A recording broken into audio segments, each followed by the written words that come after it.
In the aftermath, Trump tweeted that Stormy was a horseface. Stormy in turn suggested the president was sexually inadequate and called him tiny. An enraged Trump then knocked back a couple of beers, tore off his shirt and staggered into the street, where he stood under Stormy's balcony screaming her name at the top of his lungs. Finally, Stormy ran outside in her filmy nightgown to try to shut Trump up, but when the two got close to each other, their anger turned to fiery passion, and Stormy threw herself into Trump's arms, and Trump carried her up the stairs for a night of raucous lovemaking, which left both the president and the stripper feeling simultaneously deeply satisfied and vaguely ashamed of their animalistic behavior. Trump then retreated to the White House to deal with complex negotiations over the latest troubles in the Middle East. But that night, after some heavy drinking with friends, Stormy phoned Trump and angrily told him she was returning the first edition of Baudelaire's Fleur de Mal he had sent her as a peace offering. Trump rushed to the bar to talk some sense into the porn star, and the two wound up in his penthouse apartment, where he led her to his secret red room stocked with sadomasochistic sex toys. After tying her up and blindfolding her, the commander-in-chief administered a sensual thrashing, which aroused Stormy so much she threw herself into Trump's arms for a night of raucous lovemaking, which left both of them feeling simultaneously deeply satisfied and vaguely ashamed of their animalistic behavior. Somewhere near dawn, a disheveled Trump stumbled back into the Oval Office, where he announced he would be interviewing candidates for a new personal secretary who would carry his official documents in her teeth while crawling on her hands and knees. Apparently, one S. Daniels has applied for the position, so I think we can all see where this scenario is headed. Trigger warning. I'm Andrew Klavan, and this is The Andrew Klavan Show. I feel hunky-dunky, life is tickety-boo. Birds are winging, also singing hunky-dunky-doo. Ship-shaped, tipsy-topsy, the world is zippity-zing. It's a wonderful day, hurrah, hooray! It makes me want to sing. Oh, hurrah, hooray! Oh, hooray, hurrah!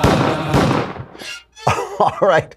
Whereas the Mailbag Day. It's Mailbag Day this very day. All your problems will be solved. There she is. I was ready for her this time. There she is. But somebody somewhere just crashed into a telephone pole. Also today at 7 p.m. Stop. I can't stand it anymore. Today at 7 p.m. Eastern, 4 Pacific. Don't miss our next episode of Daily Wire Backstage with Ben Shapiro, the God King of the Daily Wire, Jeremy Boring, me, and Elisha Krauss, and possibly even Knowles. Oh, Knowles will be there too. We'll be taking questions, but only from Daily Wire subscribers. So Daily Wire subscribers, you'll be having so much fun listening to Another Kingdom early before everybody gets it on Friday, and asking questions in the mailbag and all the great drinking out of your leftist tears tumbler. But you can also come over and talk to all of us at Backstage if you want to today. So you can become a subscriber today. That is the whole point. We should also talk about Robinhood, because Robinhood is an investing app that lets you buy and sell stocks, ETFs, options, and cryptos, all commission-free, and it is really fun. We gave it to the ladies who run the place, Katie and Caitlin, and they're now driving, Rolls Royce. No, they're not. That's not what it's for. It really is a wonderful way to learn about investing. It really does. It's got no commission fees. Other brokerages charge up to $10 for every trade, but Robinhood doesn't charge commission fees, trade stocks, and keep all of your profits. It's got easy to understand charts and market data that you can place a trade in just 4 taps on your smartphone, and the Robinhood web platform also lets you view stock collections, the 100 most popular stocks with female CEOs. And you just can learn how to do this, which is really good because it can be very, very confusing to take it on your own. Robinhood is giving listeners a free stock like Apple, Ford, or Sprint to help build your portfolio. Sign up at Klavan.Robinhood.com. That is, in parentheses, Klavan.Robinhood.com. And I know what you're saying in parentheses, but how do you spell Klavan? You should check our sponsors. You'll love what you'll be saving. But you must remember, there are no E's in Klavan. There's jobs and flowers, crates and wine, and all the folks are raving. But you have to spell it right. There are no E's in Klavan. There's stamps and sheets and mattresses. There's magazines and shaving. But if you want the discount, there are no E's in Klavan. Well, you can even have them bring the meals that you are craving. There is an E in Andrew, but there are no E's in Klavan. Are no E's in Klavan.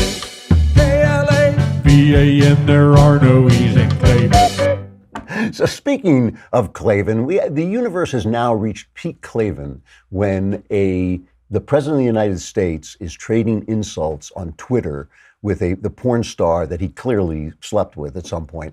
The world has turned into one of my satires. I wrote that opening today, and I thought, it's almost not a joke. It's almost like right there. And I'm suffering myself from a little cognitive dissonance at this point. We're going to give you a little complexity here. So that should chase away about half the audience. No complexity. I don't want complexity. I just want black and white and right and wrong. But there's no point. There's no point coming here if you're not going to hear what I actually have to say.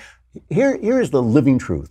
Ever since the Kavanaugh hearings, I have been in a state of political bliss. I really have. I have been so happy with what has happened over the 2 years of the Trump administration. I mean, ups and downs, crises, and all this stuff, and that's normal American life, normal life in any country probably. But the fact that there were still enough people to stand up to the kind of panic and leftist bullying and lying and the massive, massive influence of this dishonest, corrupt press. The fact that there were still guys who I had thought had just dissolved into that sort of pudding of political realism, guys like Lindsey Graham, just kind of sitting there, whatever, suddenly had this spine and stood up. And it had to do with Trump. It really did have to do with Trump. And it just has made me blissful. And, I know that the midterms are coming up, and we don't know what the result of that is going to be, because I think it's going to be totally a turnout election. And I don't think the polls can really tell us as much about turnout as they can about preferences. So we don't know what's going to happen. So maybe in a couple of weeks I'll be miserable. But right this minute, I have been really blissful. And it does make me laugh when Trump is calling this hooker.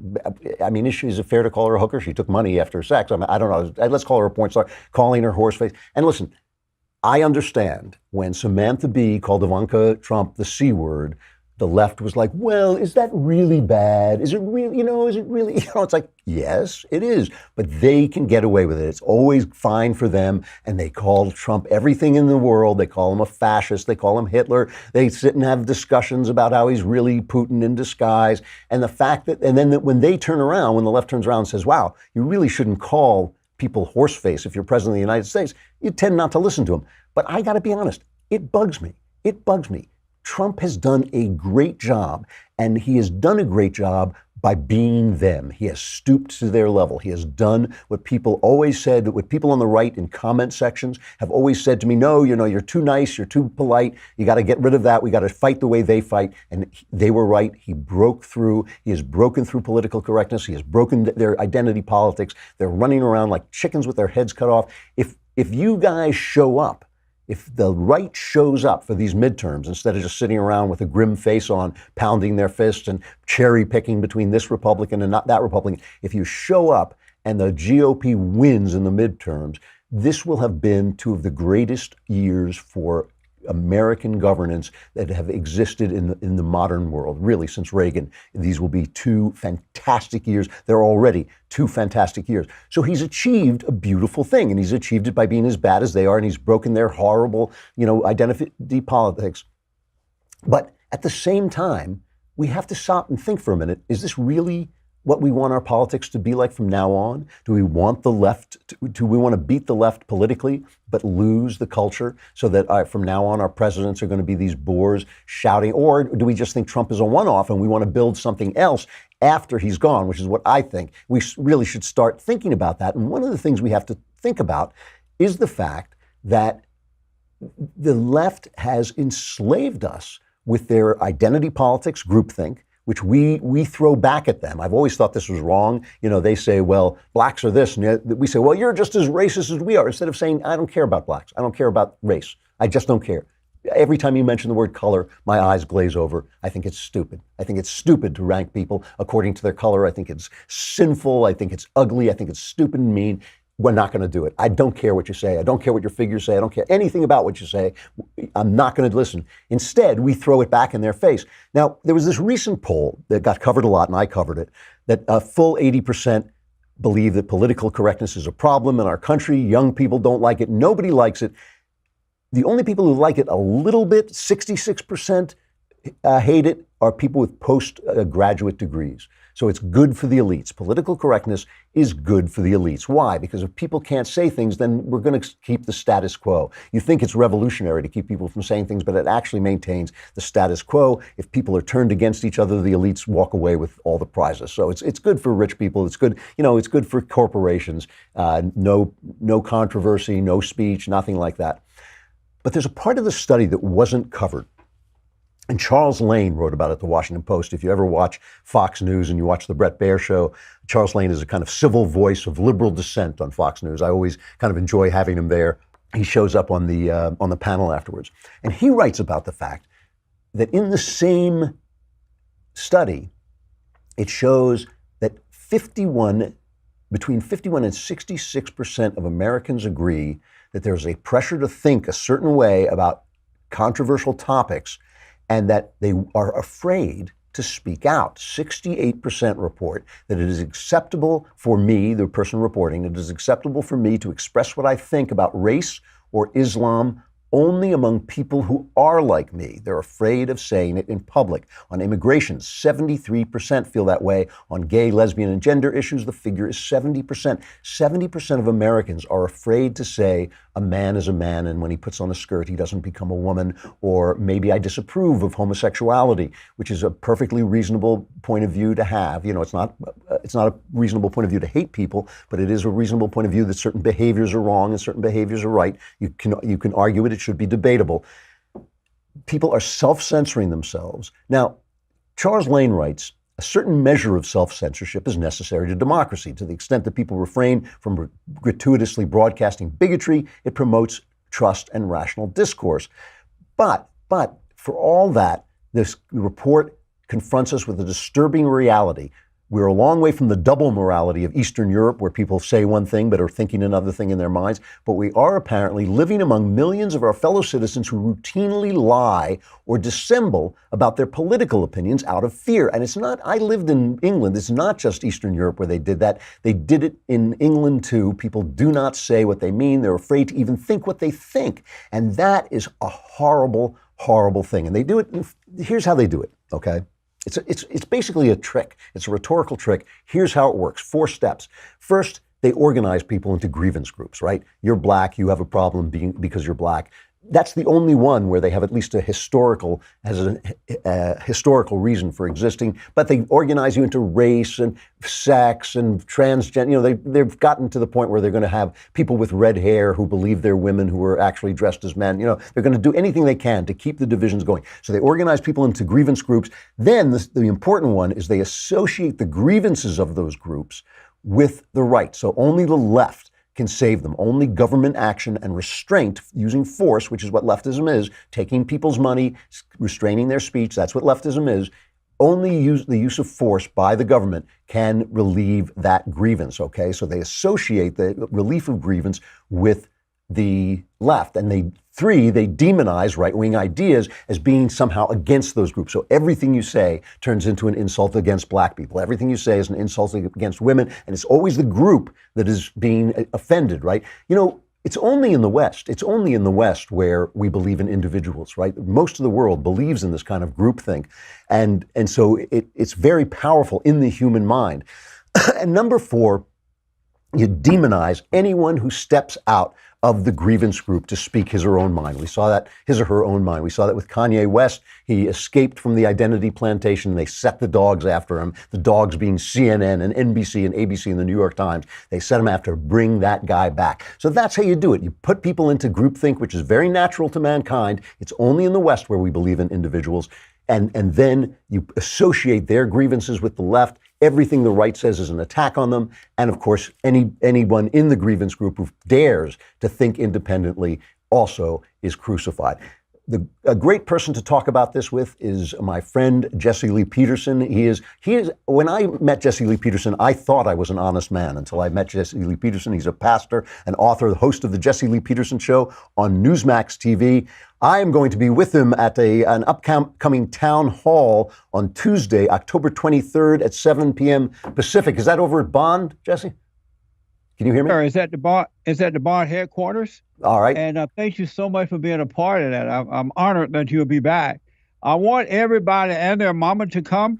We're going to have Republicans, Democrats, independent, Christians, atheists, everyone going to come, right? All right. And it's going to be October the 23rd, 7 p.m. at the headquarters of Bond in LA. They can go to jesseleepeterson.com to RSVP and get more information. Okay, what are we going to be talking about? We're going to be talking about the upcoming election. All right. How they, who they think going to win, why and why not. Their feelings about the Great White Hope, President Trump. You and I had a big debate during the primaries where you said Trump was going to be great, and I said he wasn't, and you turned out to be so right. How come you don't mock me more? How come you don't send me nasty tweets with "I told you so"? Because I believe I know your heart, and I believe you want what's right. You want what's right for the country and for everybody, really. You're not like one of those evil people who just disagree just to be disagreeing. And so I respect men and women like you. Well, thank you. That's a lovely thing to say. Let's talk a little bit about this thing. But I got to tell you this. Yeah. The Great White Hope has been amazing so far. He's been amazing. He has been amazing. More than I even imagined that he would be. And it's going to get better. You haven't seen anything yet. It's going to get better. How do you think the midterms are going to go? I believe that the Democrats will lose out again because they've been acting awfully, just so horrible. Bad. I know, so bad. So even the Democrats who are Democrats, they're decent people, but they're Democrats. I think that has been a turnoff for them. Now, the far left, right radicals, they're going to go for the Democrats no matter what. But the decent Democratic voters, I think they have been completely turned off by what they've seen with the trial. With the hearing for Judge Kavanaugh, with the attacks on the Republicans and people who disagree with them, the encouragement of violence by the Wicked Witch of the West, Maxine Waters. Yeah. I'm glad you didn't actually say that out loud, Jesse. I know you're just thinking it there. So I think that the Democrats are going to lose out, and they should lose out. We don't need those type of people to be in charge of making decisions about our country. You have been one of the really solid voices against identity politics, which the left has used so powerfully. Yeah. It seems to me there's some hope that it's crumbling in front of our eyes, or is that too optimistic? No, it is crumbling. And I've noticed for the last 20-something years, I've been saying that there's no such thing as racism. Yep. Racism does not exist. It has never existed. It's a made-up lie. It's an illusion. And you hear this from a man who was born on a plantation. I grew up under the Jim Crow laws. I had to pick cotton and all that good stuff. And I didn't hear the word racism growing up at all. I heard that it's a spiritual battle. It's a warfare between good and evil. It's either right or wrong. And there are good people in all races, and there are bad people in all races. And we should judge people based on character. But the children of the lie, you see that, right? I see that. Yeah. What is that? From the Fallen State TV. Okay. Yeah. Be aware of the children of the lie. They have made our issues to appear to be physical. And so they've come up with terms like racism, sexism, homophobism, Islamophobism, deadbeat dadism, right? And so you can't solve problems that doesn't exist. But if you see it for what it is, you see it as right or wrong, you can resolve it. And that's the only way we're going to solve these problems, from looking at exactly what they are and not what the children of the lie are calling them. When you say there's no such thing as racism, do you believe that there's such a thing as a racist? No, there's a hater. A hater, okay. Yeah, in your fallen state, you have anger, right? Yeah. And all men and women who have anger have fallen away from God, from within and from above. And so they're in an illusion, and Satan is their father. And so they're playing God by judging and hating their fellow man. It's enough to see injustice and deal with it, but don't resent it. Because when you resent it, it blinds you and you're now subject to it. Yeah. And so that's why people think it's about race, because they're angry and can't really see what's going on. So what I tell them to do is to go and forgive whomever they are angry at. And most of the time, it starts in the home with the parents. Go and forgive your parents. And when you forgive them, God will forgive you. And he will take that spirit of darkness away from you and allow you to see. Then you can see it has nothing to do with male or female. It has nothing to do with color. It's either right or wrong, good or evil. It's spiritual. That is really, I think if people were actually able to think like that, we'd be a lot further along the line to the kind of freedom we want to see. No question about it. That's right. Now, I've already humbly, admitted that you were right about Trump and I was wrong. The guy's doing a great job. Does it bother you as a pastor? Does it bother you this, when he's tweeting insults at this woman, this porn star, Stormy Daniels, who I think it's pretty clear he actually had an affair with? Does it bother you to have a president who behaves in that way? Is that a negative for the country? Not one iota. Okay. Now, don't beat around the bush here. We have to call it what it is. One of the big mistakes that Christians have made and that right or Republicans have made in the past is that they try to cater and appease evil. You cannot appease evil at all. You can't give it any room in your personal life or public life, because it will destroy you. Its whole mission is to deceive and destroy. And so the Republicans have been afraid to stand up to evil and call it what it is. But they have allowed themselves to be called every name in the book to a point that they're afraid to stand up for themselves. If you call an evil woman evil, all of a sudden you hate women. If you call black people, not all but most, wrong, you hate blacks. But you got to call it what it is, because if you don't, it will end up destroying you. So when these people attack, if you notice, Andrew, they're always attacking and calling Christians all kind of names, and now they're attacking men. Every man on earth is now a rapist, a murderer, an abuser or a molester, right? They call you whatever they want, but they cannot handle being called out. And so by the president calling them out, they're having a hissy fit. It's like putting water on a witch. And so they're screaming, they're yelling, right?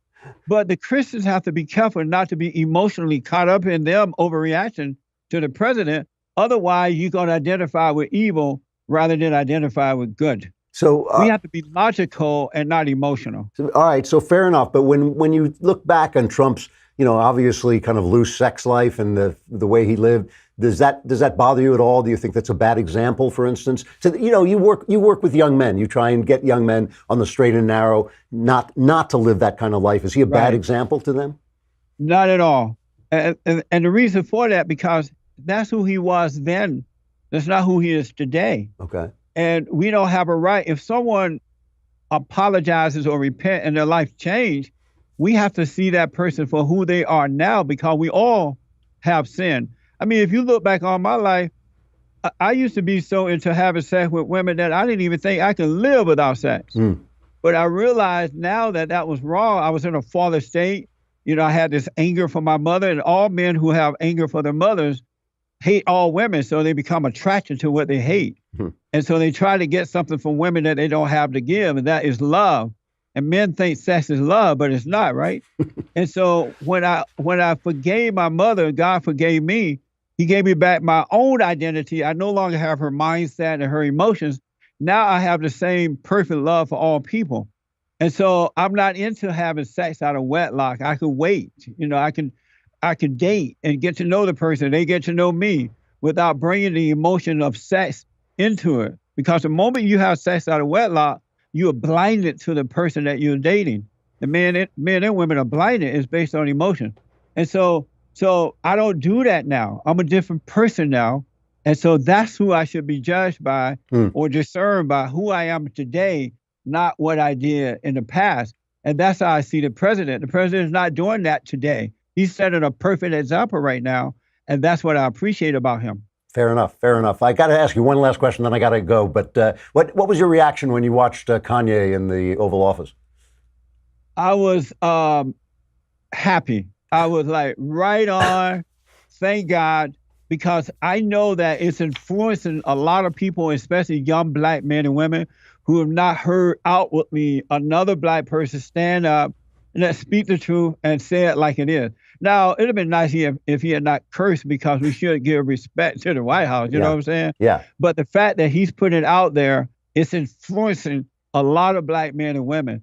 And even Maxine Waters said, the Wicked Witch with the low IQ, she said that Kanye should be quiet, or he should shut up or something, because he is influencing other black people.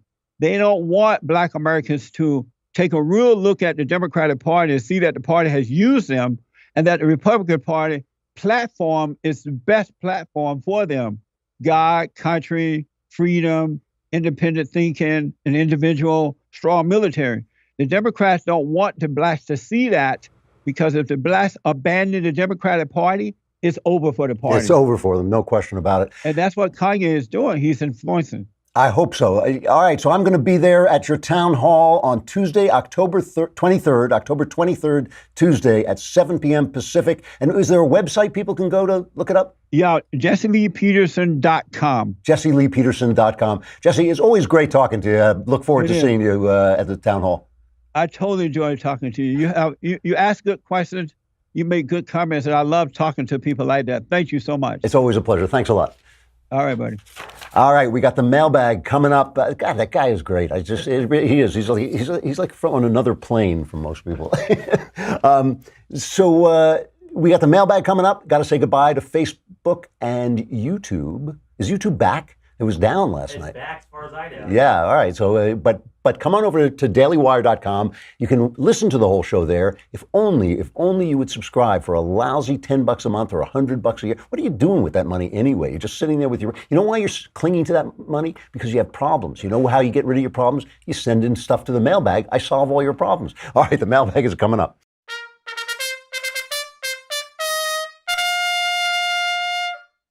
The mailbag. Another driver dropped off the road. All right, from Adam.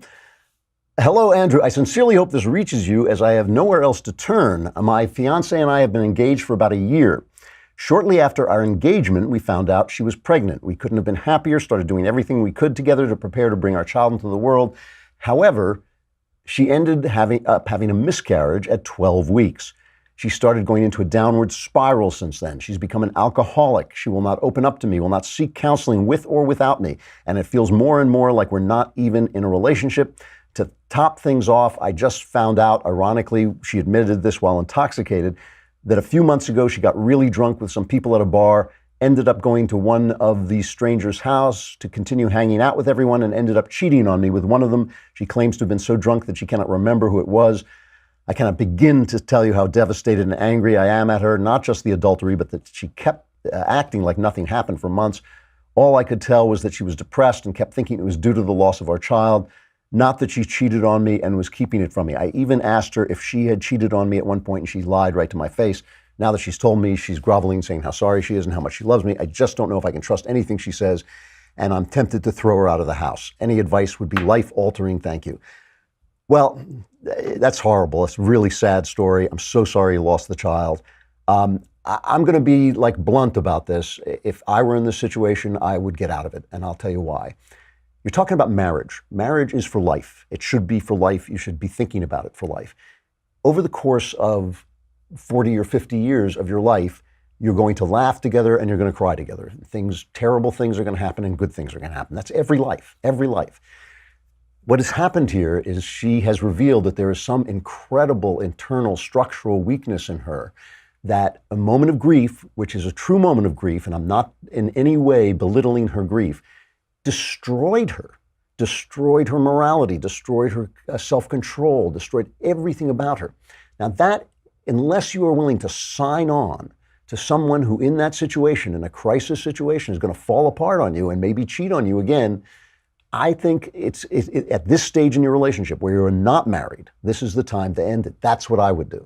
And I know that's hard, and I know it's a hard saying, because you might say, well, don't you want to stand by her in her moment of grief? If I were married to her, yes. If I were married to her and we had a child, absolutely.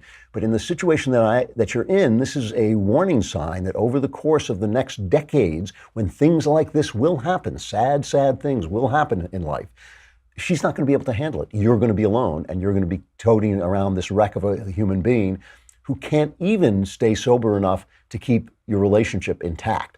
So I know it's judgmental, but it's also your future. You're talking about your future. The rest of your life is a long time, and you want to find somebody that you can live with in harmony, even in the bad times, because the bad times will come.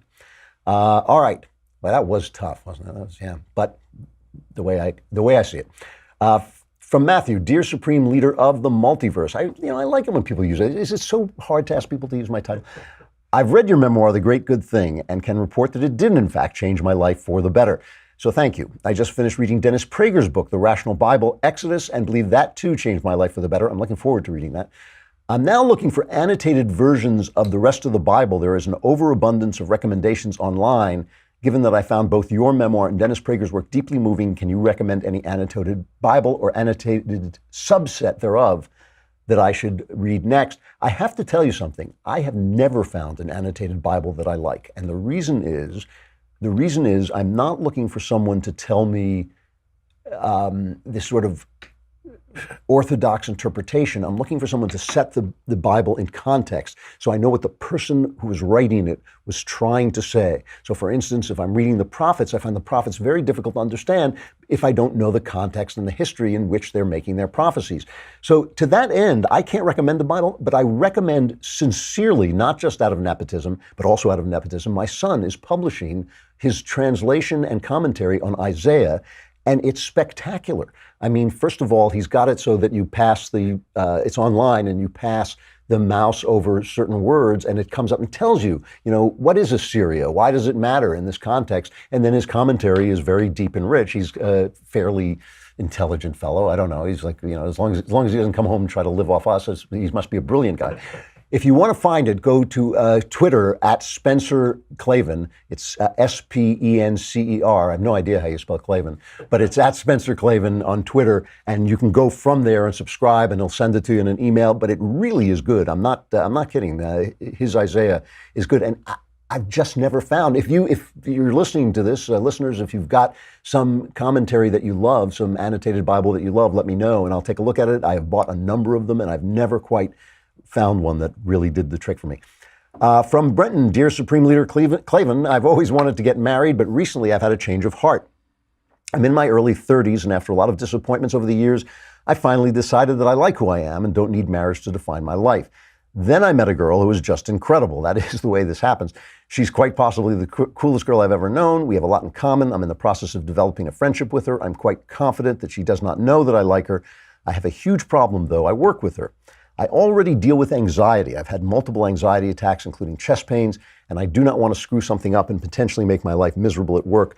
I'd like to ask her out, but feel that the stakes are just too high. Should I just be satisfied with having a good friend and enjoy the single life, or is it worth the gamble? Thanks, Brent. That's two questions, really, and you got to deal with the anxiety first. I mean, you don't have to deal with the anxiety before you do anything else, but you have to deal with the anxiety. Why are you so anxious? What is making you like that? Have you always been like that? Is it something that happened in your life? That you should not be walking around with anxiety attacks unless it is some physical thing you have, and then you just have to live with it. But what it seems to me that you're saying, it seems to me that you are giving in to these attacks. What you're saying is, if I approach this girl, I put myself in a situation of anxiety, which is true. You do. As you say, a lot is at stake if you think you've met the girl who might be right for you. So lots at stake. So you're going to be anxious if you approach her. But why can't you handle anxiety? So I would deal with that. I would deal with your anxiety, get a counselor if you need one, get a psychotherapist if you need one. I'd deal with that. And then, yes, I would definitely, get out of the workplace, someplace where you're just having a cup of coffee together or taking a walk together out of the workplace.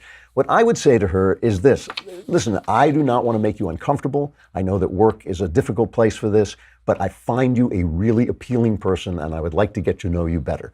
If you're not in with that, that's fine. I will go back to we'll just go back to working together, but I want you to know that I feel that way and I'd like to know you better. I mean, you don't have to like, throw yourself down on your knees and propose to her. Just say, you find her an appealing human being and would really like to get to know her better and see where that goes. She may be waiting for you to do it. I would guess, my guess is that she is actually. But also you've got to deal with the anxiety, because what you're saying is I'm going to curtail my life and bow to King Anxiety, let the anxiety control my life. And you do not want to do that. You want your life to be your life, not your anxiety's life. From Therese, I followed the Gosnell story closely when it was in the news, what little coverage there was. I watched the documentary, 3801 Lancaster, even though I knew how it ended. The movie Gosnell had me on the edge of my seat at times. How is that possible? How did you write a suspense story for something that's such a well-documented historic episode?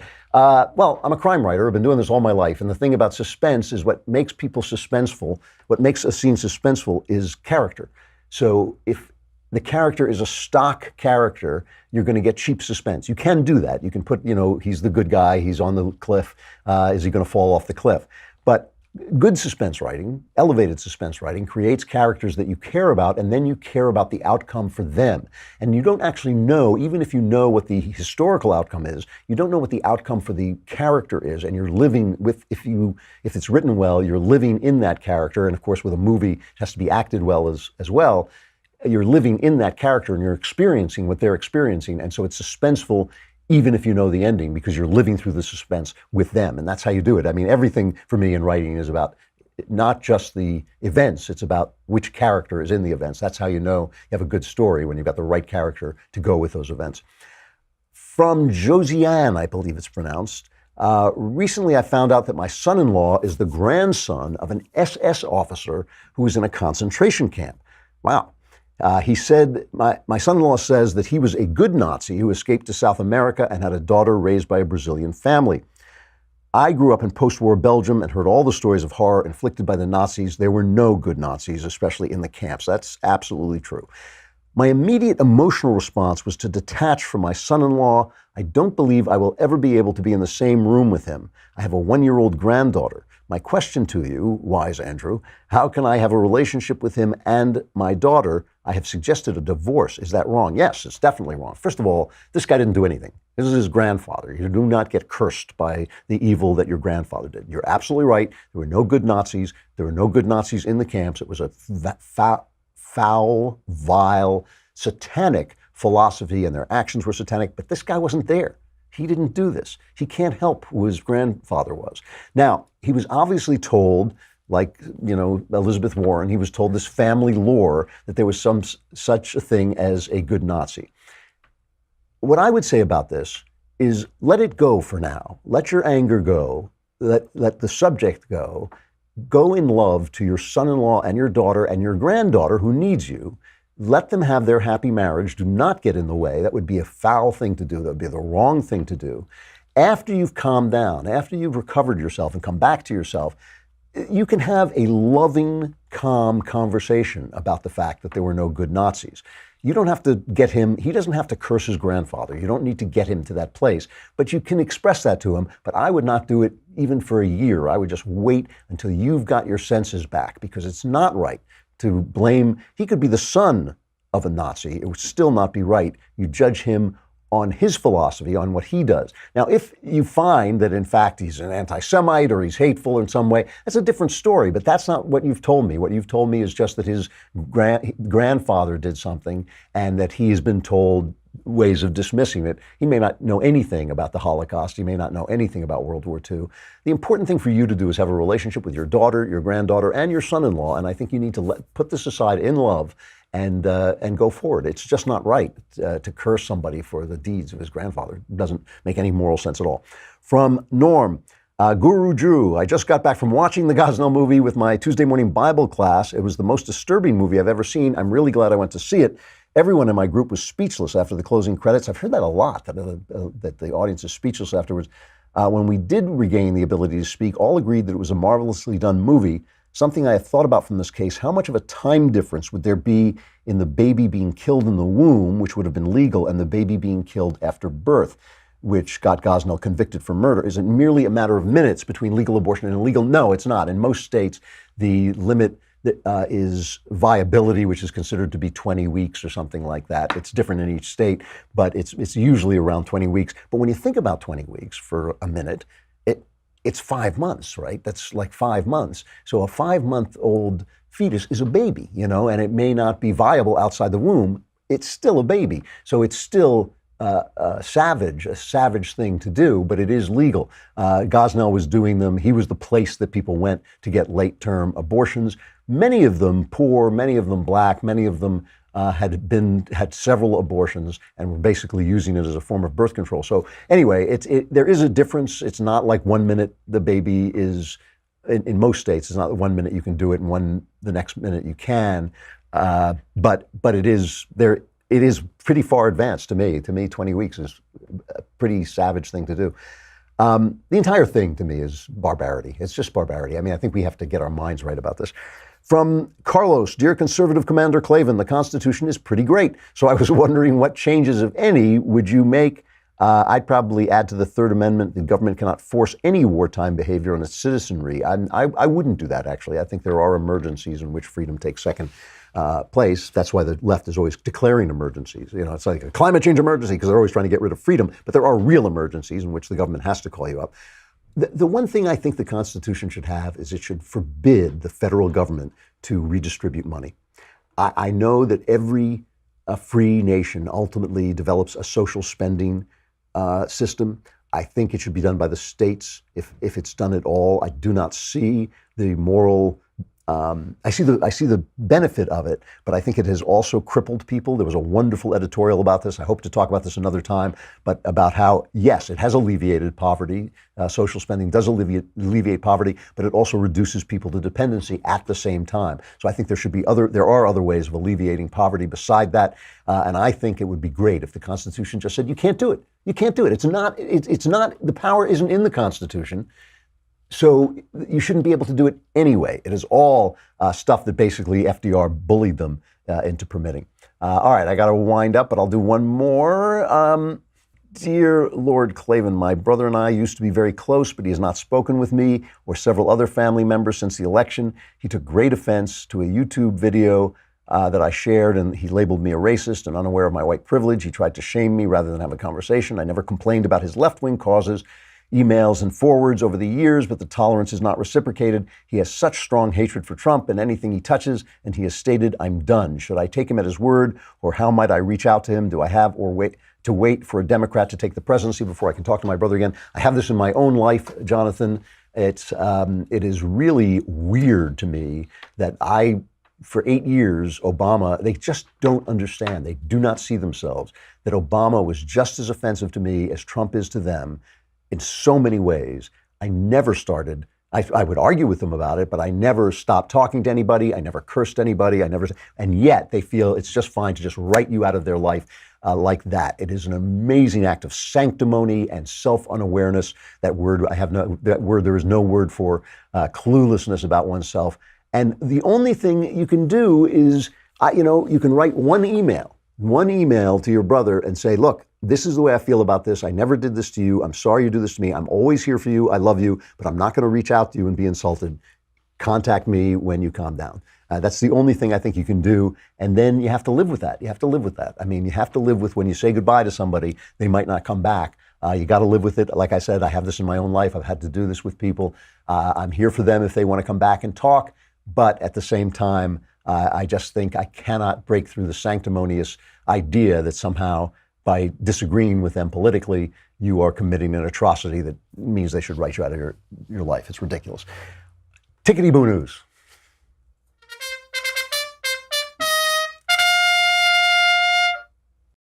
Well, as I say, there's so much tickety-boo news. I really have been in a state of bliss since the Kavanaugh. The thing about the Kavanaugh thing is not Kavanaugh, though I think he'll be an excellent judge. It's not that. It is the overcoming, the turning back of this tide of panic and hysteria, this media war that it has been waging. It was the victory over panic and hatred and the end of due process and identity politics. It just made me feel bliss. But there's plenty of other reasons. The U.S. is now the most competitive country in the world, regaining the #1 spot for the first time since the collapse in 2008. All this talk that the recovery started with Obama is garbage, because the recovery would have started under a stuffed cat. It would have started under anybody. When you have a crash in America, our economy is so strong, it always bounds back in accordance with the crash. So normally, when the crash comes, if it's a bad crash like this one was, the recovery is big and strong and very quick. And that is the way it has always been. Milton Friedman pointed this out. It's the way it's always been. With Obama, he sat on the recovery with his stupid healthcare bill, with his complete regulation of businesses, with his changing regulations and his incredible red tape. And now Trump has taken that off and the economy is soaring. But in keeping with that, I want to mention the death of Paul Allen, who was Bill Gates' partner in founding Microsoft.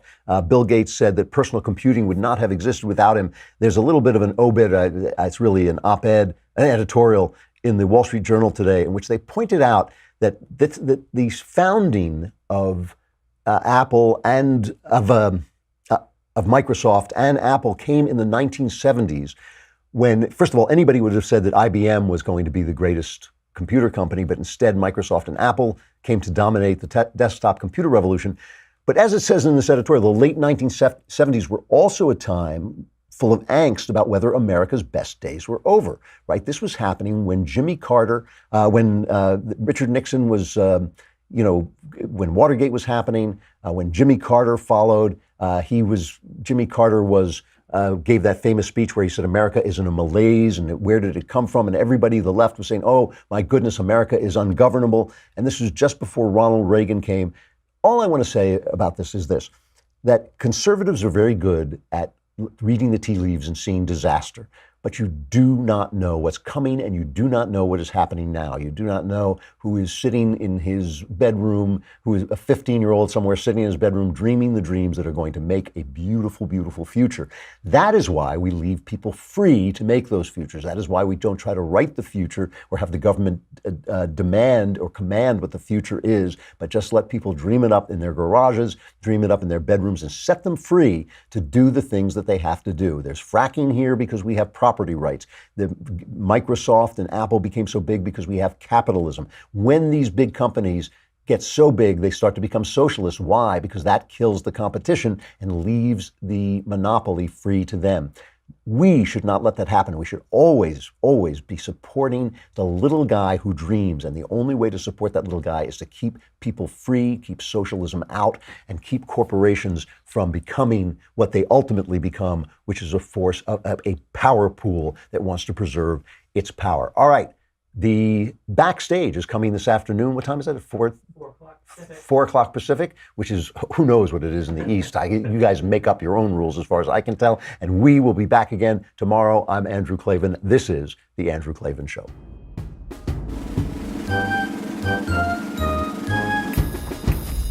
Oh, hooray, hurrah. The Andrew Klavan Show is produced by Robert Sterling. Executive producer, Jeremy Boring. Senior producer, Jonathan Hay. Our supervising producer is Mathis Glover. Technical producer, Austin Stevens. Edited by Alex Zingaro. Audio is mixed by Mike Cormina. Hair and makeup is by Jesua Alvera. And our animations are by Cynthia Angulo and Jacob Jackson. The Andrew Klavan